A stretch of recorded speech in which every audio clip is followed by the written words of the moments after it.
Hi hello guys, welcome to விஜேஸ் atrocity vlogs. Potato வச்சு ஒரு கிறிஸ்பி பொட்டோட்டோ ரெசிபி எப்படி பண்ணுறதாங்க பார்க்க போகிறோம். 4 உருளைக்கிழங்கு எடுத்திருக்கேன். இதுக்கு வந்து குக்கரில் போட்டு 3-4 விசில் வர மாதிரி எடுத்துக்கிட்டோம். அதை நல்லா உரிச்சிட்டு மசிச்சுக்கிட்டாச்சுங்க. மசித்த பிறகு அதில் 4-5 ப்ரெட்டை சேர்த்துக்கிட்டோம், பிச்சு போட்டுக்கிட்டோம். மஞ்சத்தூள், காரத்தூள், அதுக்கப்புறமா பார்த்திங்க அப்படின்னா உப்பு தேவையான அளவு இதெல்லாம் சேர்த்துக்கிட்டு சப்பாத்தி பதத்துக்கு பிசைஞ்சு எடுத்துக்கிட்டோம். ஸோ அதில் கார்ன்ஃப்ளவர் மாவு வேறு 2 ஸ்பூன் போட்டிருக்கோம். ஓகேங்களா, இது நல்லா உருளை மாதிரி உருட்டிக்கிட்டு சின்ன சின்ன பீஸஸாக கட் பண்ணிக்கிறோம்.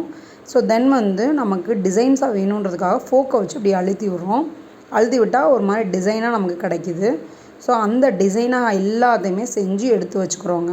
ஸோ இப்போ எடுத்து வச்சதுக்கப்புறமா சைடில் கடாயில் ஆயிலை ஊற்றி ஹீட் பண்ணிகிட்ருக்கோம். ஸோ அது நல்லா ஹீட் ஆகிடுச்சு. ஆயில் ஹீட் ஆனோடனே ஒன்றா சேர்த்துற வேண்டியதான். அது நல்லா ப்ரௌன் ஆகி வரணுங்க. ஸோ அந்த மாதிரி ஸ்டேஜில் நம்ம எடுத்துடலாம்.